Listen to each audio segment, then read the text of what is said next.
Reimagining reality, future-proofing through digital transformation. An app-based SaaS platform. Yeah, but introductions as well. Leading the digital transformation mandate amongst the real estate ecosystem comprising developers, homeowner associations, communities and residents across India and the Middle East. Shajai is a global business leader with over 24 years of proven track record in international and Indian business leadership and strategy, with wide-ranging experience across all verticals like technology, real estate, professional services, e-commerce, retail, banking, finance, aviation, FMCG, and whatnot. Can I have a big round of applause for Shajai Jacob, please, as I welcome him on stage? There he is. This is why you need to clap a little louder, please, as I welcome him on stage. Thank you so much. My next speaker is a serial entrepreneur and IIT alumnus, is a visionary with over 15 years of experience in entrepreneurship, management and leadership. In the year 2014, driven by his own search for a home that reflected his essence, he founded White Lotus Group. Guided by a commitment to craft meaningful living experiences, his position White Lotus as a distinct voice in India's luxury real estate. Please give it up for Mr. Pavan Kumar, founder and CEO, White Lotus Group. Can we please have Mr. Pavan over here on stage, please?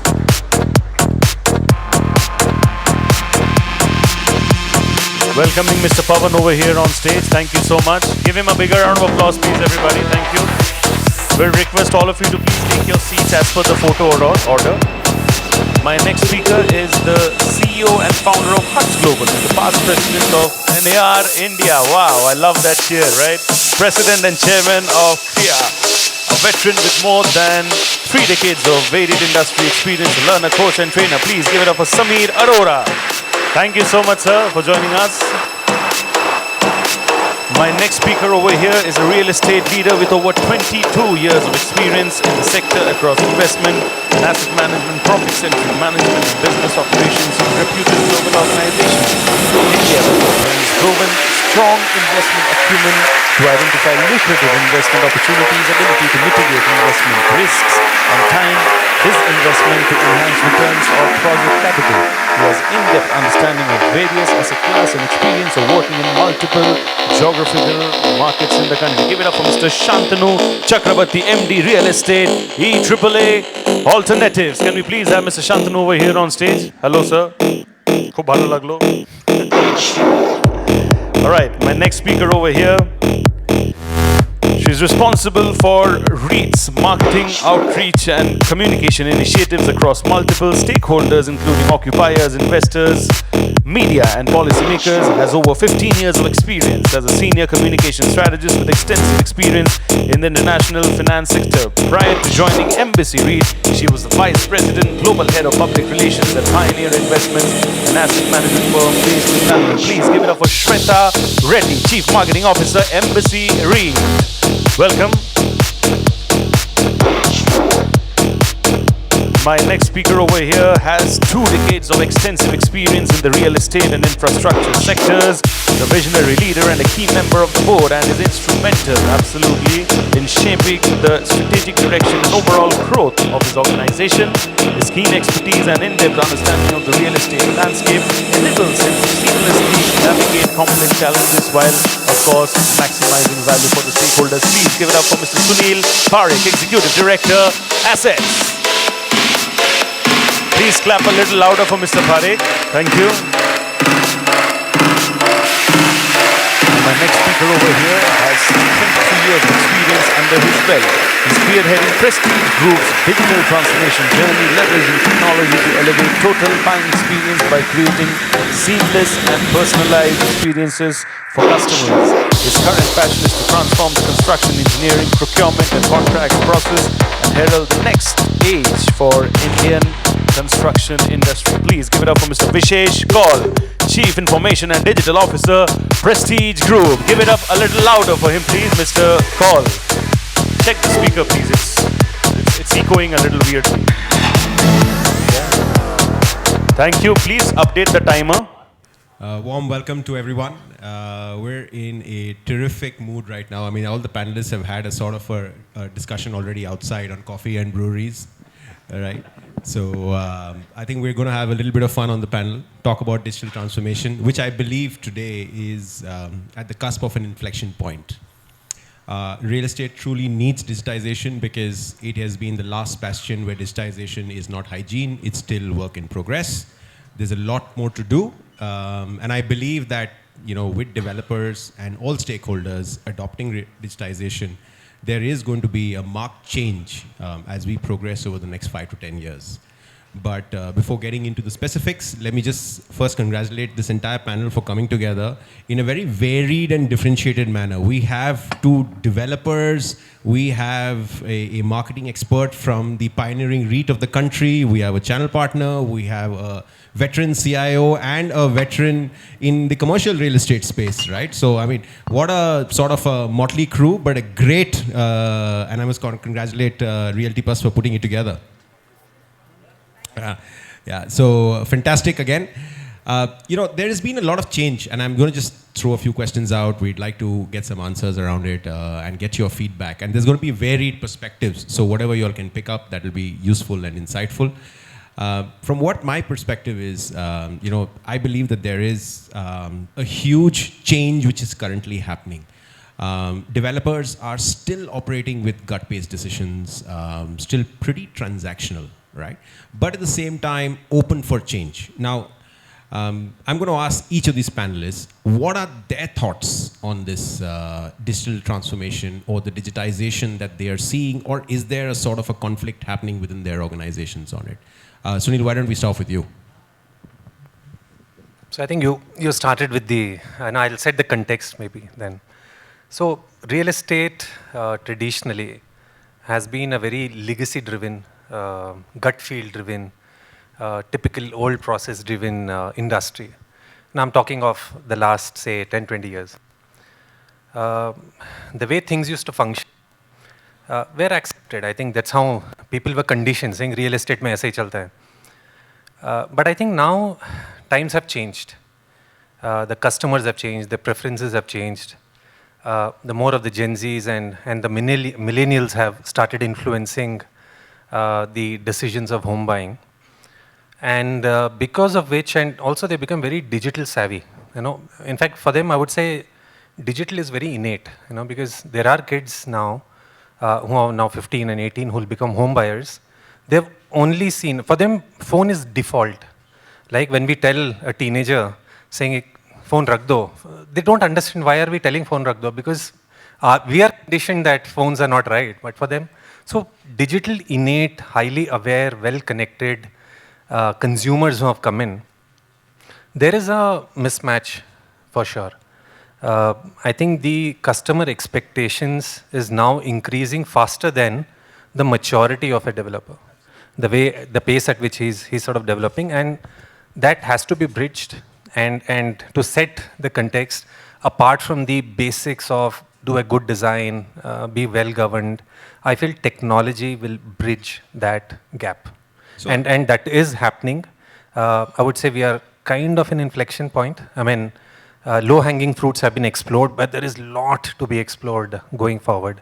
But we are mid of this. In fact, the last 5 events I've attended, I think tech, prop tech or digital transformation is certainly one of the topic being discussed and well attended.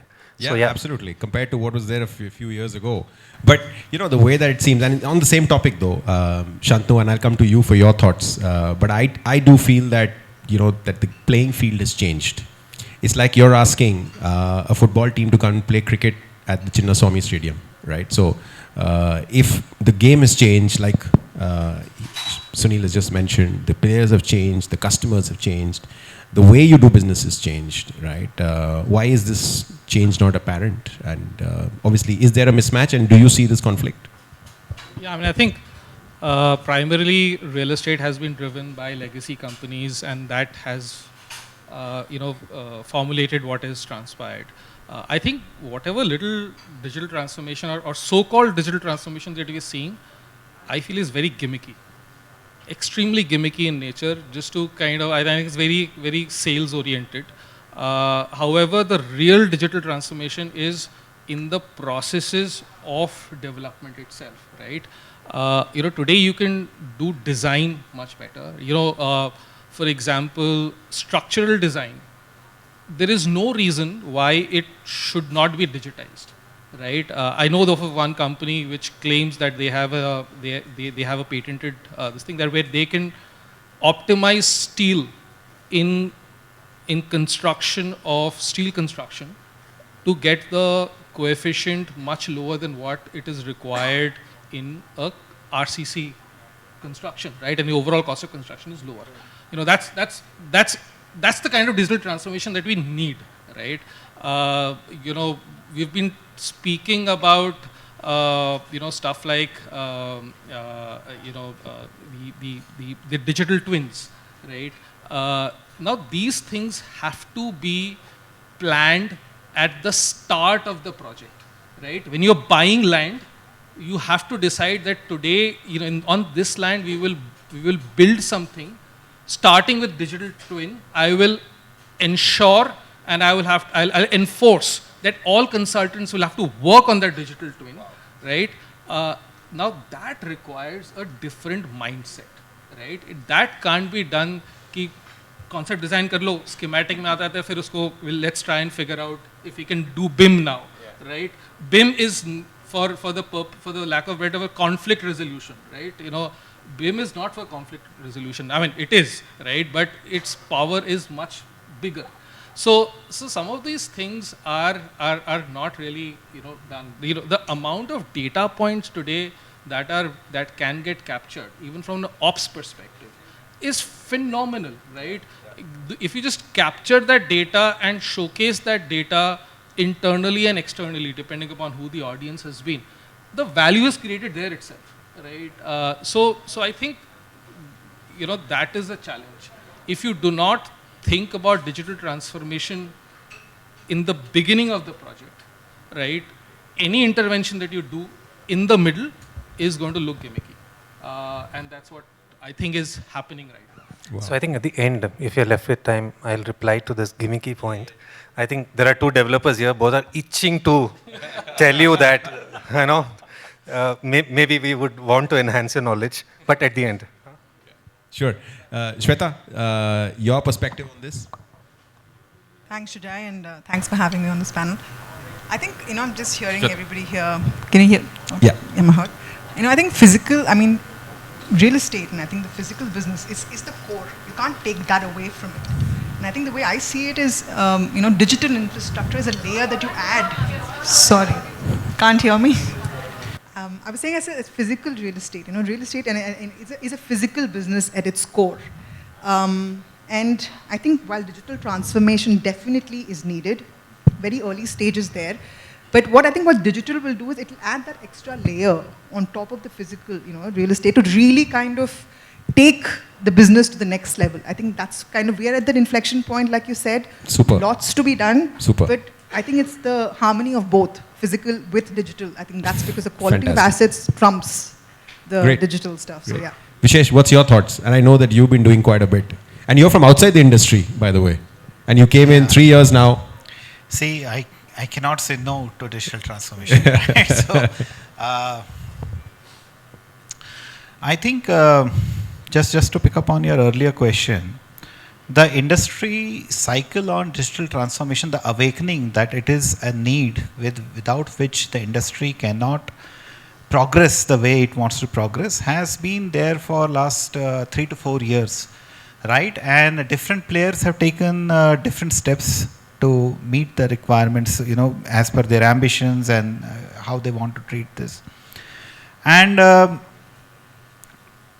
And when we talk of digital transformation, I think one thing we need to take out of our mind is that it has anything to do with technology. It has something to do with technology, but it is not everything to do with technology. Well said.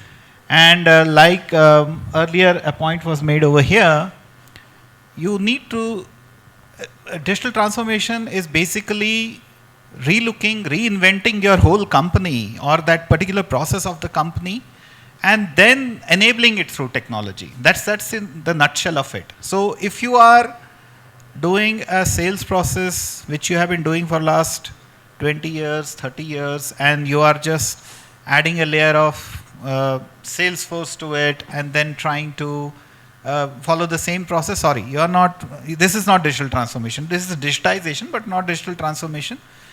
And you should aspire to carry out digital transformation if you really want to reinvent the DNA of the company. And that means that you're setting up yourself for the higher goals, for higher success, and attuned with the requirements of the new age customer, because the new age customer will demand that kind of trust, that kind of flexibility, that kind of ease of acquiring a property, and that kind of quality, which I think somebody was jokingly saying earlier that nobody knows that, in the earlier panel, that nobody knows that what we are promising and nobody knows what we'll deliver, but still this cycle is going on. Yeah. That's not going to happen in future, right? Sunil just mentioned that the average age is lowering down. It's already 27. It will go further down, right? And these are people who will demand these kind of things. And if we are not reinventing the whole process, if we are not re-looking at the way we have been doing something, construction for over last 40 years, I think companies will be in trouble. Yeah, quite simply put. Fantastic. Yeah. Pavan, what about you? You're the other developer on the panel. Yeah, quite tempted to address the gimmicky part of Shantanu. But I'm really glad we have controversy here. Very good. yeah, so, no, Shantanu does have a point, while me and Sunil probably won't agree to the term he used actually. But see, the thing is, I think across the developer spectrum, whether it's small, big, mega, everybody has figured out the low-hanging fruit, which is the initial customer journey. When I say low-hanging fruit, which is what really matters to a so-called builder today, which is sales. So everybody has addressed the digitization of the sales part, because that is what immediately brings you money on the table. That's what makes everything look very rosy, right, for you. So that part, every developer has figured it out, right? The digitization, actually, what I'm hoping we'll be discussing here today is the other aspects which we have not been even, we barely scratched the surface of it, right? For example, the construction part of it, yeah. Because see, if you look at the complete project life cycle, while sales is a very important factor and it brings you money on the table and makes the project bring to a closure, the two most important and most time consuming in any project still are the raw material, which is your land, correct, and the delivery, the construction part of it. In these two modules, even if you have the intent of digitizing a lot of things, you need all the stakeholders coming together to make something happen. Sure. Till that happens, you're still not talking about the complete digitization part of it, right? For example, I mean, like Sunil was saying, the new generation is digital native. They're born into digital. So for them, the expectation of digital is obviously there. How do you make that expectation into a reality when it comes to things like land and construction? Not so easy, right? Correct. Like today, if you look at Swiggy, what exactly Swiggy has solved? Swiggy has solved the problem of your anxiety. Earlier also, we used to still order food from a restaurant. I know the restaurant guy delivers it to your home. Correct. I just don't know the middle part of it, right? Yeah. Swiggy just solved it for you, where live tracking what's happening. I'm not anxious, right? Actually, today in a way, your real estate also, a lot of things are like that, right? From the time I buy my home till the time the home is delivered, what's happening in between? That is where a lot of transfer. So, I don't remember, somebody was saying, digitization does not necessarily mean that we only have to think tech in real estate. Correct. It's a lot of transparency, a lot of anxiety solving. I think if we can start with that, there's a lot we can do in terms of digitization. Yeah. That's a beautiful point, yeah. Samir, you want to add something on that? Sure. Should I add it from the channel partners perspective Yeah, or generally? Okay. I think the whole forum is getting pretty serious, so I'll start on a lighter note. In this tech city, talking on a digital platform, I just wanted to share that way back in my engineering college, I also did double Java. It's called Mer Java and Mid Java. That's what I was doing in the college. And there is a reason I start with this. I think we are very unclear on the digital adaptation. The digital tools exist for us. The transformational tools are there with everybody. The problem is with the adaptation. Now, there is a pre-funnel, there is a middle funnel, and there is an end funnel. And I'm not talking of construction and design, so the respective developers can leave me in there. But when you talk, the pre-funnel processes, right from a lead generation to everything, going to the end processes in terms of documentation and everything, those are the ones that need to be digitized heavily. However, if you see, there is an overstress on digitizing the human processes, and human processes like, say, a realtor's role in between, the CREA members sitting here who are doing it in Bangalore, or the National Association Realtors, or your marketing teams. I think the tech has to come in to assist them and not take away the human relationship part of that whole relationship. And that is when we work out the tech, the absorption will become very, very high. Fantastic. That's a good point. So I'm going to now go on to an individual question, Sunil, and you've said this on several panels, that if you put money in, apart from where you put money in normally, which is in your real estate company, but if you put money in, you'll put it on prop tech, and that also to unify the data layer. Now, I am a big fan of unifying data layers, right? And that's what I've always tried to do.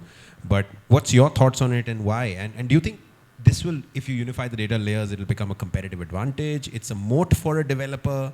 Because developers today don't have moats.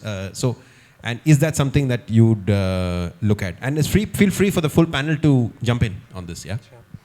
No, I think you've done your homework well. I've spoken about this, when I was asked if you want to put your personal money into some prop tech, what that'll be. I think Vishesh was also there that day. And out of sheer experience is what I said, that I would want to invest money in something that will unify data of an organization. Because what I realized in the last 3 years of journey where I'm trying to understand digital transformation or prop tech, is it is not the lack of tools that is a drawback, but it is the fragmentation that is a drawback. See, any real estate developer, okay, and it can be a large listed company, or it can be someone who does 400, 500 crore sales. Across the spectrum, you at least have 15 mini companies or 15 functions that all come together to make a project happen, to keep the cycle of development going. And largely they are working in different corners. I think I've seen the strongest communication channel sometimes is grapevine. Sometimes is this informal communication that keeps the communication alive. Yeah. So example, the salesperson on the ground, he gets the best customer feedback, right? The deck is small, or the paint's not right, the tiling could be longer by a feet, or this box is good, but wooden color is not right, or this amenity works, I don't like tennis court, why not temperature control pool? Like, there are so many feedbacks that comes on a product to the salesperson. I don't think generally that gets translated to an actionable item for the design team when they are. Same thing with product mix. When a land acquisition is happening and we are having a transaction with the landowner, the kind of guidance that goes to the landowner is different than probably what ideally should be a product mix there. Likewise, multiple, if we are working on sustainable elements into the project, it gets incorporated later, not at the design stage. So likewise, there are multiple companies within a big company, and they are sort of working in different corners. Finance accounts work in a different island, legal are working in different island. Lies in sometimes are caught off guard that the design is ready, but they haven't started the process. Or process of approvals happen faster, the marketing guys are not ready for the launch. These are very simple, common man kind of an example which I'm giving. Now, tools are available for every function. Is it being adopted? Shantanu, they are being adopted. Low-hanging fruits, sales, yes. Be it Salesforce, be it Reloy. I just saw Reloy somewhere here. Those kind of lot of sales, customer expectations, CRM tech is available, being deployed. For instance, we have put in, or rather on a pilot we tried, probably we will replicate it, is where there is a caller mic on the sales person's caller. He does the entire sales chat, sales talk, and then his performance gets assessed and he gets an individualized feedback that he didn't cover, or his objection handling was not right, or what he did better. And even human intervention is not required for his performance appraisal. I mean, a tech which knows the ideal way to pitch a house is able to give it. So there are a lot of these techs which we have tried, we have made it mainstream. Likewise, in the construction space, there are techs available where you have, the camera which is mounted on helmet. Someone goes around the construction site that gets stitched into a 3D image, and then you have a drone shot, which takes like about 3-4 hours to cover. Now you have external and internal 3D model created of your construction site every 15 days. Then we layered it with AI, saying this is our standard for quality. If there is any deviation, please red flag it. And we actually get a red flag report saying based on your parameter, and you can keep layering new parameters. These were the issues. Straight away goes to the site, gets rectified. And in the next one, we know that it has been rectified, which earlier you would have taken months, or sometimes a customer would have pointed it out. Procurement, lot of, platforms are being utilized for BOQs. Recently, we are now trying one software, you can call it, or tech, you can call it, where entire cash flows of the organization, it pulls out data from trial balance, overlays with the budget, and any given point of time, you will be able to say what is the cash flow to go of this particular project at an organizational level, how the cash flow is looking. Which normally we had 5 analysts doing it with certain errors, with a big lag. Fabulous. Like we are just starting a pilot now, and it's working well. If that works well, can you imagine for a management to see what is your cash flow position in the next 3 months? It will be able to sort of predict for you. But all these solutions which I'm mentioning are great, are being utilized, but they're not cohesive. They are all fragmented. The champions of those are the departmental heads. They don't know how to now relay this information, how to connect this information. I'm not a, a tech solution provider to come out with something how we can unify the data layer. But if there can be something that can make entire digital transformation into one single OS as step 1. Step 2 can this further be integrated with the vendors?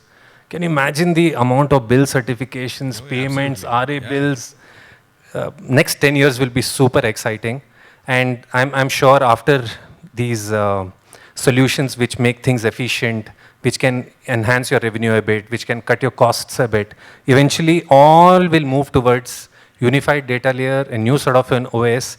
And if that happens, I think real estate will start looking like an insurance company or a bank or a logistics company where the chances of error is 0.0001%.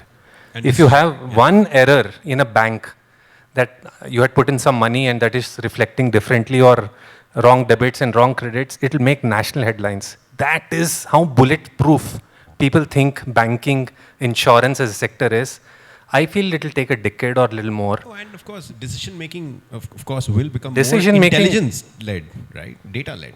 So therefore, I feel unifying data layer, giving that intelligence, moving towards strategy and innovation through digital transformation, a long journey, but that's something which is the next thing to look forward to. Sure. Thanks, Sunil. That was very insightful. I picked up something else, Vishesh. This is for you. You've said that the process of digital transformation is like opening up Pandora's box. You open the box, there's a lot of stuff which comes out, but you throw everything out and then you build again, right? Now, what is this entirely? Yeah, so this again was a statement made on one such forum. And see, what we have to understand is this was statement made in perspective of that digital transformation should not be looked at as a one person effort or a one department effort. It requires a lot of decision making on how exactly do we reshape the DNA of the company. Now Sunil just gave a beautiful example on construction side, right? How do we link different things together? And he made, the specific example that he gave, that can we predict the cash flows and the amount that we need to actually possibly, borrow from the market, and what should be our collection strategy, because the cash flow needs to be maintained at a particular rate. Today, these are all gut feel decisions. right? Somebody decides that somebody in collections will decide, okay, इस महीने मुझे इतना करना है या इस quarter मुझे इतना करना है. There is no targeting. There is no science behind this. And that is the level of maturity that needs to be achieved at. Now, how do you do that? If we expect somebody in tech will do it, that's not going to happen. So there is somebody who's doing the collections. He understands the problem. This has to be linked with your whole construction plan. This has to be linked with your outflow of purchase and other things that you are doing. And then you forecast, okay, over next 12 months, this is how my situation will look, and this is what I need to do. So when I say that you need to take out everything from the Pandora's box, throw it away, and then start rebuilding, this is exactly what it means. It typically takes me 3 months just for a major transformation exercise. The first one I did it in 2023. So for 3 months, I just locked in a conference room with the sales team, sales head, and we just discussed nothing but the sales processes and what should be the sales processes that will serve us for next 10 years. And one I'm doing right now on construction management processes, where we are again re-looking at the construction management. How can we give back 5 to 7% back to the company? So it involves a lot of coordination. So the design teams, the procurement teams, QS, quality, everybody sits together in one single effort and then tries to imagine that this is the process of the future. This is how we want to run the company for next 10 years in this particular department.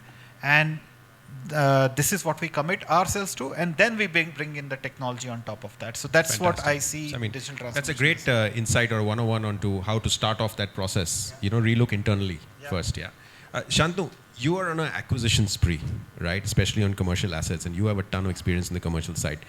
How do you digitize existing assets? And there's a lot of refurbishment that comes in. Yeah. So what is your thoughts on that? I mean, you're technically retrofitting stuff in, where there are bolts, you're putting back new bolts. No, so I think, like I said, I think, and you have to start it from a clean slate, right? And use some of the existing stuff which you can't do away with as your constraints, and then you plan from there, right? But if you think I will take the existing and do something on it, it will end up being gimmicky. And I know that's how it turns out to be in a lot of places. To the point that was just made, right? I think I've moved from a very large organization to a very nimble organization, right? And I wouldn't say nimble, very small organization. The benefit of a small organization is that you can start crafting the processes, thinking of a digital path ahead, right? In a large organization, like I said, you take 3 months just to align with one function head, कि भाई ये करना है, मतलब तेरे को क्या चाहिए और मेरे को क्या चाहिए, and then align the promoter to it as well, right? Yeah. So that's a big challenge, right? Correct. If the promoter has got somebody and feels that ab to ye karega, and if that guy is him, I pity his role, right? Right? But if the promoter says, no, I am invested, I will give you the ammunition that is required, I will push the function heads to align because this is my vision, then digital transformation can happen. Otherwise, it will again, I'm sorry to use the word, gimmicky. Right? That's the underlying controversy. That's the underlying controversy. And having said that, right, I think on unification of data, right? And let's look at customers, right? Let's look at commercial customers, right? There is tons of commercial data available with various departments. Finance departments have some commercial information, right? पैसा कब दे रहा है, क्यों दे रहा है, कैसे दे रहा है, how, what time, all of that. That's a information, right? Second is ops team, right? They're meeting, they're getting feedback, they're looking at their BMS and seeing ये HVAC कब on करता है, off करता है, कितना consumption करता है, नहीं करता है, electricity इसकी कब on होती है, नहीं होती है, turnstile से कितने लोग अंदर आते जाते हैं, so on and so forth, right? AHU में in, out, CFM, all of that, right? tons of data, right? Then there's leasing, right? They go and meet, they talk, they get a feeler, right? All of that. There's market. There's a lot of information about what's happening in about the company in the market, right? That's the data. If you're digitizing all your experiences, right? There's a tons of data. Who's, what kind of companies are using food courts more, crash more, this more, that more. Now, if you unify all of this together and get a customer 360 degree, right? You also give that view to the customer. You say, ki, boss, for your company, this is all the parameters that you look at, right? Now, 2-3 use cases, right? And I'm sorry, I may infringe into a little bit of your space, right? Sure. If intermediaries come and say, yaar, isko discount chahiye, ye chhod ke chala jayega. I will just look at that data and say, you're bluffing. Wow. Right? You're bluffing, right? Because I know the amount of engagement that the company has with the asset, right? With all the data that I have, right? I can call that bluff on the face of even the CRE, for that matter, right? Don't want to do that, I'll be polite, but I can very politely push that thing through. On the contrary, if there's a real challenge, right, before that gets escalated, I will get to know about it and I'll address it, right?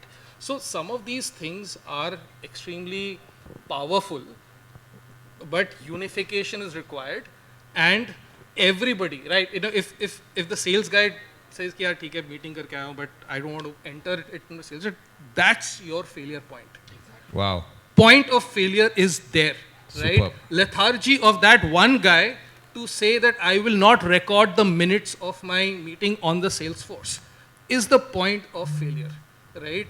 And that's your moment of truth. That's a moment of truth, right? A sensor not working and not capturing data is this thing, right? So I think, what I would say is that, and I agree with what he's saying, right? It is starting with a clean slate, right? Reimagining your processes first, then think what technology can deliver that process. Fantastic. That's in line with our theme also, reimagining realty. Just one point, I can't stop myself from quipping on his example. It takes time to just make finance and leasing to speak the same language. कोई जाके 700 crore report कर रहा है, कोई जाके 500 crore report कर रहा है. तो सच क्या है भाई? वो सच निकालने में ही टाइम लग जाता है कई बार. So, great, Shantanu, and thanks for that, Vishesh. I'll now move on to the pioneer of REITs in the country, Embassy. You guys are a mammoth on that. But as Grade A, being a pioneer also brings a lot of responsibility. But now that Grade A office assets are becoming more uniform, standard, how do you differentiate, to your customers, to your occupiers, tenants, and employees? I think, Shajai, we were the first listed REIT in India. We were the first listed REIT in India, and I think the hallmark of that, was of course the quality of the real estate as Embassy. And I'm not trying to sell here. We provided, and that kind of obviously were the first one to real estate. So I think that already was a big differentiator. I think Embassy's always, the philosophy has always been to create these large office ecosystems, right? At the very beginning, where I think experiences matter. How do we kind of engage our employees matter? Where we give them, if you look at some of our parks today, we have everything, particularly in Bangalore, from hotels to F&B to diagnostic centers even. So it's just like, how do we kind of give back time to our employees? That's kind of been the philosophy. So I think already that's a differentiator a little bit. What digital, I think, will do is to kind of really add to that. Okay. It'll help us differentiate us in that space a little bit more. I think independent of geography, to create that experience across all our parks, which is going to be more uniform. And I think some of the things, and not that you're sitting here, but we're working together on, of course, is this workplace app that we want to do across our parks. And I think this is a huge project, but something I'm really very excited about, because we have these large parks. How do we make it more personal? Sure. How do I give my employees or the park users like an information that they can carry in their pockets? Correct. And I think that's something we definitely want to do a lot more. Of course, I think Shantanu already spoke about BIM. That's, I think, really been a game changer in the construction space. So these are some of the things that I think will really be great. Going to luxury and bespoke, and obviously that's where most of the demand is, and creating these niche experiences, Pavan. What are your thoughts on how digital transformation can help? And you've heard internally, you've heard the data unification layer, and I obviously love that thought. You also heard about building from inside out, and of course on the commercial side. But what are your thoughts? And then I'll go to you, Samir, on that. Yeah, and especially when you have to create experiences. Yeah. So how do those experiences get amplified through digital? So this whole digitization in terms of luxury will probably take a little different context when compared to everything else, right? When compared to other segments of real estate, let's say, our segment speed of delivery might not really be the top on the list. That doesn't mean that we want to delay the projects, but I just thought about that. Yeah, I know. I was digging. When a developer says speed of delivery is not the priority. Yeah, don't ever quote me on that, but yeah. So I'm saying that the priority of what you want to digitize, right? So in terms of luxury, it's always the experience first. So the way we look at it, right? So we say we are a product company. We don't like using the word that we are a builder. I mean, no offense to that. We just say we are a product company. Our product is a home. But home has a very deeper inner meaning, right? I don't know how do I design a home if I don't know who the home buyer is, right? Because it's a very personal thing. So our challenge always is that first. So we are already developing an in-house bespoke customization tool because for us, the way we design our whole floor plans also, they are customizable. So all the people sitting here, whatever the kind of personalized taste you have, our default floor plans have the ability to customize to the way without having to completely change structure, right? So for us, the bigger challenge is that. So we are designing an in-house bespoke tool. We just 6 months back, we started building our tech team at White Lotus, and we are developing an in-house bespoke tool where we are figuring out how can we do this customization of the floor plans real time. Otherwise, there's a bigger challenge in the luxury part, right? Where you come as a buyer, you say, I want so-and-so changes, then the team goes back. That's a 2-3 week process for every iteration, which goes on for 6 months, and then, sales team is waiting for the, the closure of that, and they blame the design team. This is a never-ending process, right, actually. So we are trying to figure that part first. Second, in our order of priority, what we are trying to figure out is, the moment I say we are a product company, there are 3 parts of a product, the way we look at it. One is the product designing, which we are already addressing. Then there is product execution. Then the product maintenance part of it. So when these 3 parts, the way we look at it for us, product design is like trying to be like an Apple, which is, we are obsessed about the way they are obsessed. We are obsessed about details, the thickness of the phone. We are obsessed about these kind of details, what are we doing and all of that, right?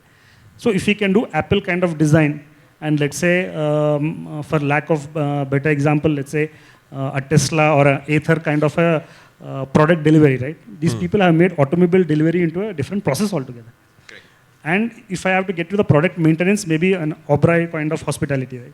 Or any of the top hospitality, if we can get these 3 parts, and I can get tech to solve these 3 parts, I think the luxury part of the consumer experience will be solved.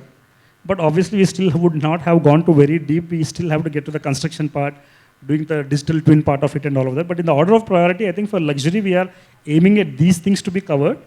Because at that luxury level, I think everybody has made a lot of peace that, a project typically takes 4 to 6 years. I don't think anybody is expecting that to be delivered in the next 1 year.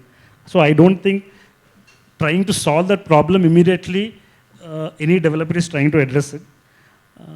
Having said that, the expectation of a luxury consumer in terms of the anxiety and the transparency part of it, that is a given for them. That's a no-go, and a lot of developers are already doing that. So for us, the order of priority would be that. But eventually, as a next version 2, we want to get into the digital twin part of it, because all these beautiful things are like the external touchy part of it, right? The core of it, which is the construction and the issues which the engineering team goes through. Like everybody here was saying, and everybody goes through this problem every day. Nobody's talking to anybody. Nobody's talking to anybody. Everybody thinks they're doing their job. Yeah. Minutes of the meeting come. In the end, the promoter, I think, in the end, looks at all that. Who collates all this data, and if the systems don't talk to each other, if people don't talk to each other, how will the problem eventually be solved? I think we're back to data monetization. We are back to unification again. Absolutely. An army of MIS experts. Analysts. Yeah. So, Samir, on this aspect, from your perspective, what's the capability gaps amongst the channel partners from a digitization perspective? And is there something that can be done to, and I know in Dubai, there's been a lot of work that's been done on this, especially with DAMAC and some of those guys, they've moved completely online with their entire channel partner ecosystem. You cannot transact offline. But is that something that you see here? Is it relevant? Lovely question. And can I see how many channel partners are sitting there so I'll respond accordingly? How many channel partners in the audience? Okay, maybe about 15-20%. So I will put in a channel partner and a developer perspective in there. I loved what Shwetha said, and I'm coining a statement here, and that is the hardcore truth of real estate. Actually, we don't need a digital transformation. We need a phygital transformation, because real estate will always remain physical plus digital. And I think we can coin it and call it phygital, absolutely. So when you're talking of the gaps, you look at the companies in the West, in the US especially, and you will realize for everything that you talk of, I'm hearing all the developers, I'm hearing Vishesh, I'm hearing everybody else, every department that you talk of, data analytics is not a problem. Today, AI can throw a model at you in terms of what you need to do next. But data assimilation is our biggest problem as on date. Now, if you look at the channel partner gap also, I would call it the digital discipline is what is missing. The digital tools exist for everybody. Enough free tools, enough paid tools. You look at people bringing in apps. I sometimes ask this question, what are you trying to do with this app, what WhatsApp cannot do already? And you really see some of them are just replicating it. So I think as long as we don't try and replace the human behavioral part and the human touch part, I think the tech has to build consistency, and the human has to build the trust, and that is where the digital movement has to go. So for channel partners, whether it's CRM, whether it's tech adoption, whether it's anything on the tech part, it's got to be discipline, it's got to be consistency, and it's got to be movement in there. And the world changes there. So byline is phygital is existing. Absolutely. Yeah. So I know Vishesh, right. you were wanting to say something when I spoke about. No, I was saying that there is an example in India also. Prestige channel partner capability is completely digital. Wow. There is we don't have any physical transaction points with our channel partners or our customers for that matter. All the sales happens on. Last quarter we did almost 100% of our sales on digital platforms. Wow. Wow, fantastic. Now that we are on, and I want Sunil's thought on this, is that real estate is quick to adopt. We may have knee-jerk reactions on technology and digitization. We are quick to adopt, but do we really manage to adapt and make it inherent to the DNA of the organization and then take it forward from a digitization perspective? I mean, is there examples enough that you are, or are there structural changes that you all have adopted? And maybe Sunil, you want to go first, and then Vishesh you can add. See, I think adoption of anything new, there will be resistance. Like you're doing your work. If I ask you to do 2 more, you will resist. True for anything for that matter. And especially if the mindset is this is good to have, then the resistance is higher. Therefore, it has to start from the top. I feel a lot of conditioning is required, a lot of long-term perspective is required. Let me give an example of, say, budgeting, right? Now, budgeting as an exercise is taken pretty seriously in a lot of organizations. And it is not just decided by a board or a senior management that this is your budget. It goes down, it comes up, it's an iterative process, some sort of discussion happens, a healthy competitive tension between a procurement to a BOQ guy, and finally budget gets sort of set and determined. So organizational involvement is must, certain. And I think in this case, it starts from the board and the senior management. any culture change, I think, starts from, and why do I say culture change? I think digital transformation, as everyone put it, is not deploying tools. It is changing the culture. A mindset has to change. So for that, number one, the key guys, let's say there's a 3-member, 4-member board, there are 2-3 senior management. Those 5-6 people need to have awareness. They need to feel that the future, if you want to develop a moat, you need your own unique digital, what do I call it, way of delivering things, you know. So once that is understood, you'll need a roadmap. I like what, you know, Prestige has done and some of the other organizations are doing, who came up 3-year, can I take this mic? Who came up with a 3-year or a 5-year sort of a roadmap. And not that this roadmap is cast in stone, it can pivot, it can improvise as we go, but there has to be a plan, right? Let's say if someone thinks we have a 5-year roadmap of this change, it can't change overnight. It can't be adopted overnight. Is, okay, first 2 years will be anything that improves data capturing and compliances. The next 2 years, let's do something where revenue can enhance, costs can be under control, or things can be faster. Maybe the next 1 or 2 years where P&L impact is there, and then we will look at strategy and innovation coming out of this entire process. So that roadmap is very important, and the senior management or the board needs that maturity, clarity that what exactly is required. That itself will take you 6 months. So it's not that 2 vendors came, you liked it, you just deployed it and transformation happened. It doesn't. Adoption doesn't happen.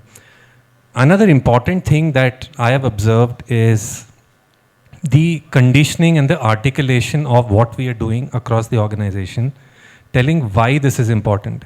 This is not to replace you. This is not to make you feel, or that I'll not give you bonus this year, any of, you know, your tech has done the job, or.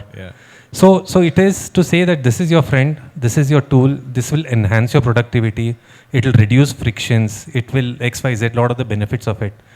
And then an iterative process starts. So that's more on blueprinting of, then is making champions, right? Have 5, 10, 15 sort of a champions for each space under the larger blueprint umbrella which you have put through, and then start doing your interactions with solutions that are available, or you can develop your own solutions. One anchor is always required. Vishesh in this case is an anchor, so that you will need a strong anchor who understands what's happening, who understands that the demonstrations that is being given by various solution providers are something unique or something very relevant.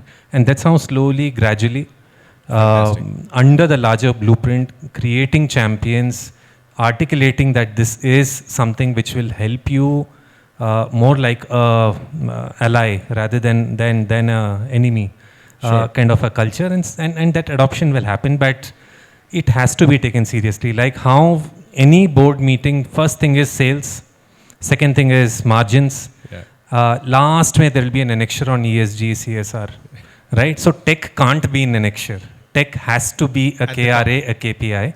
I think changes will start from there. And I think that's beautifully put. Vishesh, your thoughts on that?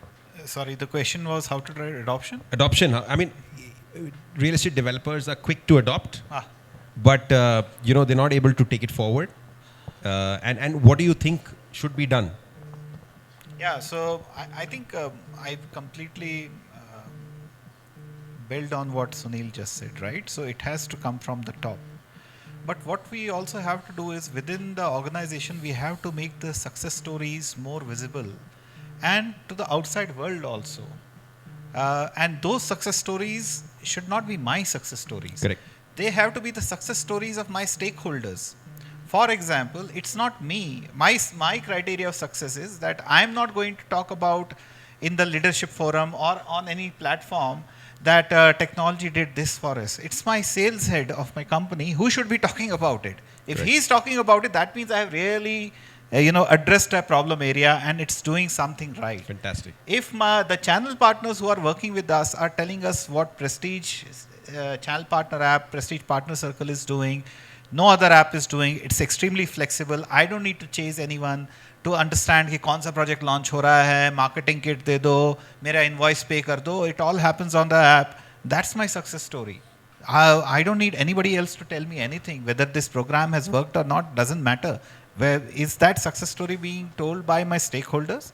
I think that's something which should be, repeatedly mentioned within the organization to drive those success stories and enforce the point that tech will work for you, digital transformation will work for you if it is carried out in a mission manner, right? Super. So Super. that's how I see it. Shantu, back to commercial, and you've been pretty vocal about it. Digitization increase. A large part of commercial real estate valuation comes from CAM margins, right? And that's where a very, very thought through digital transformation will create the alpha, right? Because and I'm saying this, I mean, of course, it's, I don't think I can call it a secret sauce, but we have to move away from this whole cost plus business in CAM, right? Give the customer that, this is going to be a CAM, this is going to escalate like this, and this is how it is, right? Bear the risk. Bear the risk as a developer, but it is this whole data, the whole process that will give you the juice, right? That CAM is no longer a 20% margin game, right? That's point number one. Point number two is, I think there's a lot more way to juice the asset, right? Real estate is not just about the demised premises, right? It's much more than that. Correct. And we may have to look into the retail to understand that. And if commercial offices have to get a more mixed use flavor to follow that process. If you have to get F&B, right, you need to know when, how, what kind of trading that F&B is doing. Correct. Right? Almost have a clause with them that if you do not perform well, I can churn you out. Right? That's how you'll get it. Right? But let's say these are all the frills of the business. The core make essay, you will be able to you get it. And coming back to the point that I mentioned earlier, right? If you have the data which gives you conviction of retention or rejection, right? So I know that when the next time a lease comes up, I will 12 months and ahead of time tell him, don't think of renewal because I do not want you. Wow. Right? Because I have the data, you are underperforming in the asset. You may be giving rentals and all of that, right? And you're underperforming in the asset. You're squeezing the asset more. I do not want you. Or you pay me higher. Now, for that conviction to come in, I need data. For that data to come in, I need all the inputs of the data to come into a platform where I can see it in a unified manner. And flow seamlessly. And for, seamlessly. Conversely, right, if I'm talking about a renewal, talking about a new this thing, that's again, that is where all data is going to matter, right? Today you sit in front of in the negotiation table, right, without understanding what is his willingness to pay and what is the price that I will set it in, right? Correct. The value creation is going to happen when through data I'm going to understand what is his willingness to pay, right? I will not charge him that. I'll leave some margin there and my price will be lower. Correct. Right? But if I don't know that, right, his willingness to pay is like this. I'm positioning here, I'm creating a conflict. Right? Understood. If his willingness to pay here, I'm positioning myself here, I'm leaving a lot on the table. So I think that's where this is going to change. So on commercial again, Shwetha, you guys seem to come in twins here.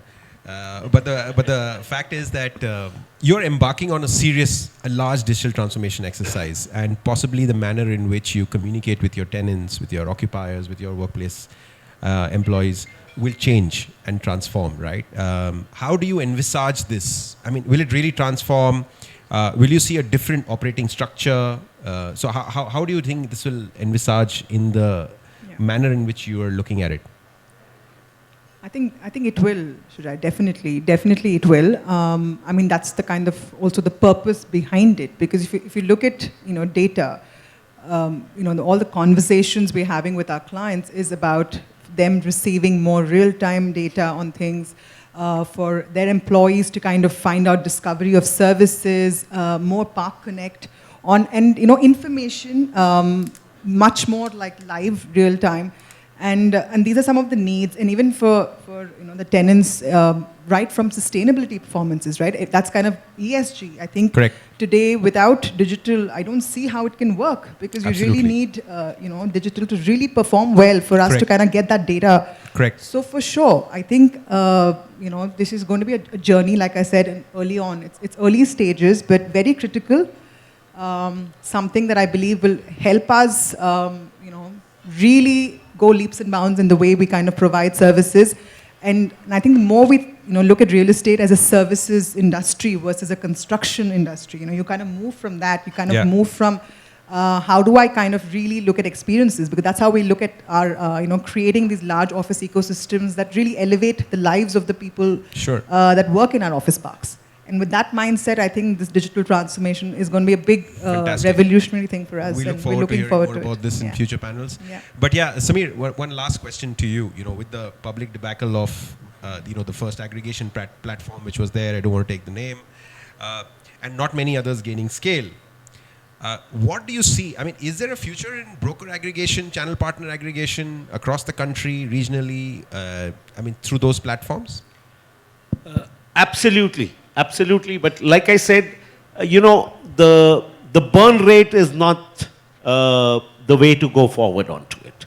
What really happened there was, when I say the burn rate, the CP, the channel partner in this country, would like a value-added creation. The next app has to, like I said, have both the technology and the human element added to it, which assists him. Does not add to the training hours for the channel partner. Creates assistance. Now, if those gaps are covered up, believe me, the next aggregation model app after the debacle that we saw, I am confident is going to be a hybrid model. Like Vishesh said, if you see Brigade or Prestige, the way partner apps have come up, the payouts, everything, it's relative ease of functioning that's happening, where the channel partner is able to focus more on the human part of it. Like I said, consistency would be built by the tech. Trust would still be built by the human capital. Data will remain the currency, and digital will become the platform for us to exchange it. Fantastically put. Yeah. I don't want to miss out on Pavan though. He's been pretty silent. But Pavan, looking ahead, what sort of, and you're a high-end developer, you build bespoke, what sort of experience enhancers are you looking at from a digital capability post-purchase? Yeah, and do you think are they relevant, or or they just word of mouth and just plain client speak? No, interesting. Like I said, the whole luxury consumer is all about the experience part of it, and post-purchase is actually, we feel post-purchase is when our work actually starts. Because a lot of these clients actually are, I wouldn't say repeat customers, but most of them are referrals. They all know each other in their circles. The moment they know that, they are planning to do a purchase with White Lotus, let's say, and they already know somebody who already is a homeowner, majority of our discussion is shifted there, right? So, in a way, addressing that part of the cycle is very important.